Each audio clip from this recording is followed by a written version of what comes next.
Hi, listeners. Welcome to Grief Out Loud. Remember the last time you tried to talk about grief and suddenly everyone left the room? Grief Out Loud is opening up this often avoided conversation because grief is hard enough without having to go through it alone. We bring you a mix of personal stories, tips for supporting children, teens, and yourself, and interviews with bereavement professionals. Platitude and cliche-free, we promise. Grief Out Loud is hosted by me, Jana and produced by the Dougy Center for Grieving Children and Families in Portland, Oregon. In 16 years of working at the Dougy Center and facilitating peer support groups for those in grief, people ask often, how are your peer support groups different than going to a therapy one? And I've tried to answer and I've made things up, but in reality, I didn't really understand exactly what the difference was. Then, about 2 years ago, I had a conversation with today's guest, Matt Modrcin, and in that conversation, the difference really clicked. So I invited Matt to come join us today and help us sort of suss out and discern really what are the differences between using therapy or support group when someone's grieving. Matt's a licensed clinical social worker. He specializes in individual, couples, family, and group psychotherapy, and he has over 30 years of experience as a clinician, an educator, and a trainer. Matt is also a past volunteer here at the Dougy Center. And personal caveat, he was my professor in graduate school, so it's a little bit different and a little weird to be on the other side of the one asking the questions.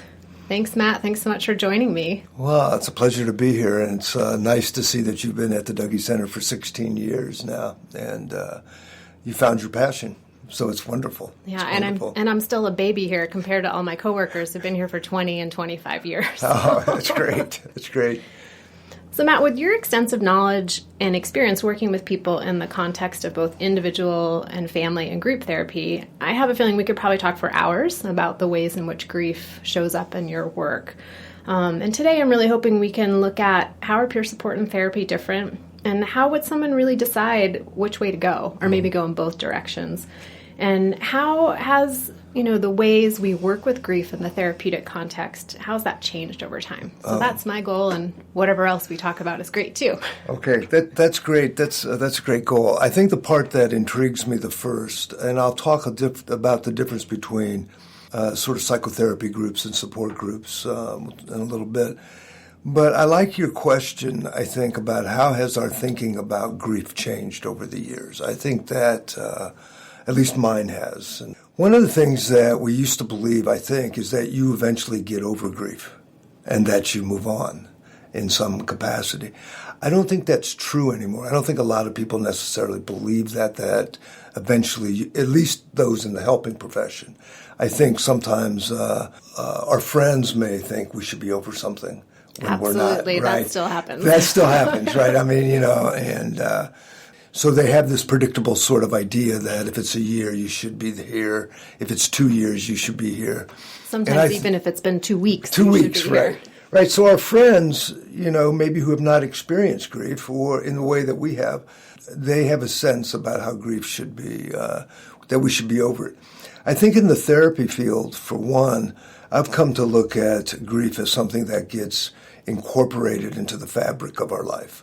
So it becomes us, it is us, and it changes us in some fundamental way that we learn to accept or we learn to live with, but it becomes integrated into our lives. It's not something that ever goes away. And I think for me, that's been the biggest change. Coming into the field in my early 20s and learning to be a psychotherapist, I thought people eventually get over things and you move on and you can change. Over the years, I realized it's not true. That what happens is we integrate our experiences in our lives and they become part of us. We just had this conversation last night in one of my groups of, thinking back to when you first got into the field and the goal may have been to help someone get over their grief. Do you remember what that would have looked like? Like, what would someone have been saying or doing that would have indicated that they were over it? They probably wouldn't be talking about it anymore. Now, you look at Kubler-Ross, who, really had the steps of grieving, right? That came out, what was that, in the 60s, 70s, something like that. And there was a way that you think you go through these stages, they're linear, and then you quit talking about it. You just live your life. You don't talk about the person who died as much, right? And I think that's what we thought it might have looked like, but that doesn't exist, right? Yeah, it's so interesting to think that the goal might have been to get someone to a place where they didn't talk about someone that was so important to them or so vital or such a part of their growing up. It might be like, oh, you're still talking about memories from elementary school? Aren't you over that yet? Aren't you over that yet? Or the fact that you talk about the memory and you still cry and you still tear up and your heart still, you still feel it, the person in your heart. That might have been an indication that you're not over this. But I sort of think about it as it's an indication that maybe it's integrated as part of your life. It's the fabric of who you are. And that you continue to love and care about someone even if they're not here in the physical form. Right. We never get over it. I mean, it becomes part of us. So with this new sort of context and lens of looking at grief as something that we integrate and metabolize and take with us into our lives, what sort of things are you hopeful for when a client comes into your office dealing with grief? One of the things that I find that's interesting is every loss changes the trajectory of our life. So if your parents divorced when you were 6, it changed the trajectory. So loss redefines us all the time, right? And so sometimes folks don't have the opportunity to stop and reflect on how that loss has redirected them, how it changed things for them. And then I think in the neurobiological sense, these experiences hardwire ways in our brain of adapting to our environment, of adapting to change. So that in one sense, loss leads us in our life. But if we don't understand how it's leading us, it may have more say than we want it to have. So in therapy, the goal is to understand how it changed things. As you were talking, I'm seeing it as grief almost becomes these guideposts in us that can sometimes shape how we make decisions. And sometimes we're conscious of how that's shaping our decisions. And sometimes those decisions are happening without us having a lot of awareness. Exactly. It was better said. That was a better way of saying it. That's a nice summary of what I just said. It's the consciousness of it or the lack of consciousness. I don't think any of us want loss. So we want to stay away from it. Yeah, no one wakes up like, Nobody, I'm so excited today to find out something tragic and heartbreaking. Yeah, right. None of us want that. And I think our brain is wired to help us to survive. So we want to stay away from situations that may bring up that sadness or may bring up that grief. So that wiring, that adaptation that the body does, that we do as people, is what's leading us. That adaptation is leading us. And we may not need, what if I experience a loss as a 5-year-old? And that loss is still guiding me in my relationship with my partner as a 40-year-old. I may not need that adaptive strategy now. That's the difference in therapy. So in therapy, it's about how do we become conscious of that in some way? How do we feel it in another? And how do we not let it lead all the time? How can I see this as not about having to touch that loss all the time? I just had a little laugh in my head thinking of like, oh, it's like updating your phone, right? Like I'm on a system 1979 and maybe it's time to update to 2018. Great. Yes, we have to constantly update our operating system. Yeah, and then loss can sometimes use up a lot of to go with the same analogy, it can use up a lot of our memory and it can use up a lot of our available space. And so it can be harder to do that update. Right. Yeah, the trauma-based therapists are thinking in the trauma literature is that it drains our resources. So in order to stay safe or to compensate in some ways, all of our resources are being used to do that, right? So we're running our batteries down. Yeah, which leaves us not a lot left over for creativity and engagement. And exactly. It seems like the changes and the way that the therapeutic world is adapting is moving in the direction of what we've been hearing from people in grief for so long. Exactly. Like, this is something that I'm carrying with me, and I'm noticing there's ways that I have a suspicion that possibly it's continuing to affect me in these ways that I would maybe like to change, but I don't want to have to divorce myself from this relationship I had with this person that I cared so much about. You're right. The therapy world, I think, since I've entered it now over 30 years to where it's emerging today with our understanding of what's happening in the brain, is actually becoming more compassionate and less judgmental. Even our language and our theories, from defense and resistance to adaptation is a much more compassionate language than we've had in the past. Absolutely. Much more user-friendly. Yeah, and user-friendly too, right. So with your unique perspective of having been a volunteer here in our peer support groups and with your decades of experience in the therapy context, I'm curious, what did you notice that felt the same or different in interacting with people in grief? So I'm going to talk about the hardest part for me first, okay? So then, that's the difference. And I was working with young children. But the hardest thing for me coming in as a therapist to be a support person was not to ask another question, right? It was like to be quiet or to witness or to how to language if I said, and to not offer a lot of, oh, that's really good kind of stuff, right? The evaluation. Evaluation. It's, it's not, it was just to say that's big. And I think it took me maybe 3 months, or at least, to not do that. I mean, I would find myself doing it, right? Yeah. And so that was the hardest part. The most fulfilling part, obviously, was sitting in the room with the children and listening to them talk about who they lost and how they each articulated their story. It was so powerful in their language of listening to how they talked about loss, what they said, and to just be there in a group with them, with other children, but with other adults, and nobody said anything like, "Oh, that's too bad," or "That's hard," or "I'm sorry for your loss." Nobody said any of that, and just how the children could be okay with that. So the fulfilling part was hearing the children talk about their loss. The hard part was not to use evaluative kind of statements or ask a question right away, right? And pursue. And as a therapist, you're almost trained to pursue information. And here was just sort of hearing the information.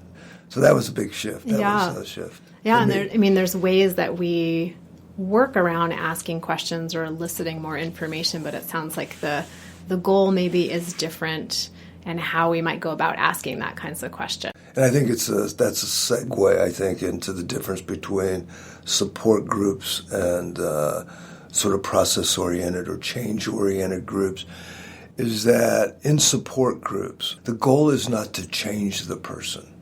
The goal is to be supportive of how they talk about what they're talking about. I think the other thing that support groups offer, though, and I think it is part of your adult program, is when you're sitting with other peers, they have resources that you may not have thought about. And that richness of resources that other people have as they've sort of traveled life in this way is a very rich thing that support groups offer. So it's really not changing. It's sort of letting the person settle in to where they're at. So I think that's one of the major differences in between a support group and a change-oriented one. Yeah, and I mean, a lot of people who come to our groups will say that the experience changed them, changed how they saw grief, changed how they experienced their loss. But it tends to be, I don't want to say secondary because that makes it seem less important, but it was an effect of being in community and being in connection. Well, there's, and you've probably read some of Francis Weller's work on grief and loss, and but he basically says is that one of the things that we've lost as a society is to grieve as a community. So when I think of the Dougy Center and I think of what I observed when I was volunteering here, there's something about these children coming together and grieving together as a community of children, that they experience these losses. And I think that's what the Dougy Center offers. It's really a community. And we can grieve together as a community. And you don't have to do it in isolation. It's a really powerful thing, I think, and I think support groups offer that. They offer a community. And I appreciate, too, the parameters that we create so that the community is coming together with some guidelines about how we talk and don't talk with one another, which I think you go out into the world and you talk with your friends and your family, you're trying to reach out for those connections, not grieve in isolation, but oftentimes the conversation doesn't land very well. And so when they come to our groups and we have our guidelines of don't give advice unless you've been asked for advice, don't offer solutions or evaluations, don't try to fix anyone's grief or take away their pain, people seem to just like it doesn't make the grief any easier, but it makes being able to talk about it slightly less irritating. Right. Well, I think the way I appreciate what you just said about the guidelines that you have here. I think if you don't have those guidelines, I think when people talk about their grief, they can experience shame that they haven't gone this far yet, that they are still talking about it this way. And I think that's part of sometimes the dilemma of therapy, is that people have been in therapy for their grief, and therapists can inadvertently ask a question in a way that shames the person because they're still grieving the way they're grieving. They haven't done this, right? And I think your guidelines really sort of mitigate the possibility of shame, which is really powerful. Which we're hoping for. Yes, I'm sure it sneaks through occasionally, but we try really hard to avoid that. No, I mean, and that's why they're important.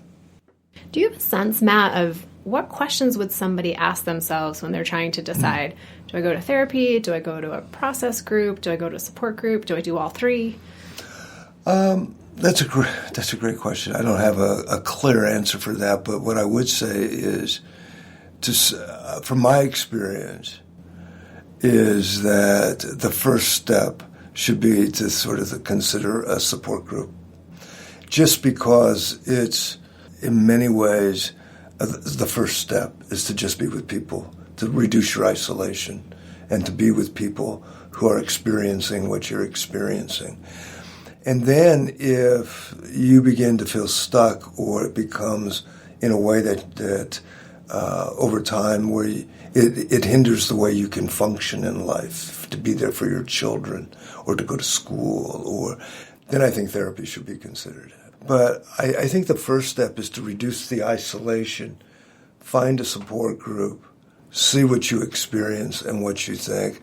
See what it's like to be with people who are talking about this in a way that you understand, or the way that you talk about it, and see if you get some benefit from it. See if it feels right to you. If it doesn't feel right, if you're a person who is maybe more private or has a different way of thinking about this, then I think seeking out therapy is the way. So, and I'm always fascinated how sometimes it seems synergistic, where someone will be in group, they'll hear a story from someone that sparks something for them, like, oh, I forgot that was part of my grief with my mom. I forgot how hard and painful it was to have people show up at the memorial service and say things about my mom like they didn't know her. Right. Like, that was true for me too. Like, I see that happen a lot. Right. And then they take that information, they go to their therapist, right. They talk about it, they put it in the context of their larger life and how that continues to play out, and that frustration with other people. Then they bring that back to the group. This is what I, discovered in my therapy session. And then someone else in the group goes, me too, right? So there's a connection between the two, right? I have found that I will, if I'm working with someone and they seem isolated in their own experience, they can't talk to family, they can't talk to their partner, they are having a difficult time with their friends, still wanting to listen to them, I often refer people to a support group in order to reduce their isolation right away. I think it's the isolation in our own experience that can create us problems in a way where it keeps things stuck in us in some ways, right? So we want to reduce the isolation, which sometimes is really difficult in a Western society, like the United States, is that people have this notion that you're just supposed to do it yourself and get over it, right? I mean, there's this sort of myth. Don't burden other people. Yeah, don't burden other people, And so people don't think about that first, to go sit with other people. Then think, I got to deal with this myself. And there's something wrong with me if I can't just figure this all out on my own. Right. One of the most magical things I've seen happen in our peer support groups is, say, somebody is working with their therapist and they have a goal. They're working towards a goal, and they come to the support group and they talk about the goal. And then when they go into their life, maybe it's to have a hard conversation with their surviving parent. And they come back to group and they report, I had all of you with me. Like I could hear your voices in my head supporting me as I had this hard conversation with my mom. So there's the isolation piece, and then also the feeling supported even outside of the group. That's a great example of when both are working in tandem, when the support group and the person who's providing the therapy, and that everything is working. And the learning occurs at multiple levels. I learn from you, you learn from me. I see my mother differently, let's say. That, in an ideal sense, that's how you want it to work, what you just described. Right. If we could just like tune all the dials perfectly, that's how that would happen. Right. I have found, just one other piece. A number of years ago, I was diagnosed with cancer, and so I went to a cancer support group as a therapist. I hadn't been to a support group for myself before, and so I went to one. And the thing that I found out for myself was the other thing that happens is like I come in newly diagnosed, or somebody has a recent loss, let's say, and there are people who have been there for a couple of years, let's say, and I get to see myself over time. I know I'm not going to be maybe in this space, in this way forever. That there's hope for things to be different. Yeah, I come in with a lot of anxiety, but I realize this can be worked with over time, right, type of thing. So it's like the learning from others, getting a perspective, seeing it over time is just really helpful. One thing I've heard people say that was interesting, it was a little bit of a surprise to me, is for some people they come in and they're like, oh, phew, in 4 years I'm going to be able to tell this story in a way that feels more comprehensive. Some people come in and think, oh my gosh, I'm still going to be here 4 years later. So just a note to all of you out there, if you're new to your grief and you go into your support group and you freak out because people have been there for 4 or 5 years, just know that grief changes over time. Right, yeah. You're going to do it your way, and the group will be there to support you. In whatever way in whatever way that is. That's the power of a support group. In our last couple minutes, Matt, I have a random question for you. Might be a little bit of a tangent. Yeah. But this is something that I've been thinking about for years. And with your knowledge of family systems and working with the whole family, often people will say the person who died was the sun in the solar system of our family. And now that person has died, all the planets are like bouncing around and they're out of their orbit. Do you have a sense of what is happening there? Yeah, I think systemically, if you look at it systemically, if there's a change in the system, everything has to realign, right? There's a process of transition or realignment that occurs. I think that happens with families too, and you see that all the time. I mean, in fact, when my mother died, so for my siblings and for myself, my parents, they kept the family. We all had a place to go. There was somebody we all talked to. If I wanted to find out about my sister, I would call my mother, right, and say, well, what's my sister doing? Well, when my mother passed away a couple of years ago, there was a loss. There was a realignment. I couldn't call my mother to find out about my sister. So if I wanted to find out about my sister, I had to call my sister, right? So there are these balls that go up in the air when a person who is seen as the middle, the center, the person who holds a lot, when they're no longer with us in families have to realign. The important thing for the person is to decide how you want to keep family. I mean, you have to almost make a decision to keep family, because you could lose even more. You could lose family in a different way by not realigning. So if I didn't call my sister, for example, I wouldn't stay connected to her, because I can't depend on my mother to keep me connected to my sister, right? Yeah, it's almost like you have to make a new friend with your sister, which is awkward. Right, well, you have to say family is still important to me, even though my mother's not here. Family is really important to me, so now it's up to me to define it. Right. And it's going to be different. And can be so unsettling and unmooring, particularly in a situation where you're a child and a parent dies, and now you are moving into this role of having to be more active and more directive in creating that family, if that wasn't your experience before. Exactly. If you depended on somebody else to do it, like what you described, as a person being the center of the solar system in some way, and now all of a sudden they're gone, what happens to the solar system? People have to decide they still want the solar system. Yeah, see how much sun they have inside of them. That's good. That's good. I like that. Well, Matt, thank you so much for joining us and being part of our conversation today. Oh, it's nice to be here. Thank you. It's great to see you, and it's so nice to see how this work has touched you and how committed you are to this, and having known you a long time ago. It's been a really long time. It's a long journey. Yeah. And we still look pretty good, though, right? Yeah. We didn't age much.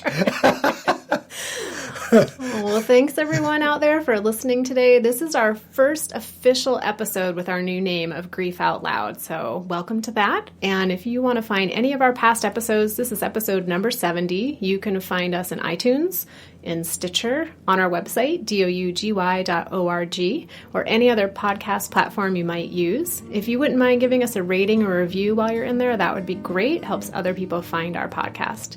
And if you have an idea for a topic or something you'd like to hear us talk about, send us an email, help@dougy.org, and we'll do our best to create an episode for you. Thanks for listening. Hope you'll join us again next time.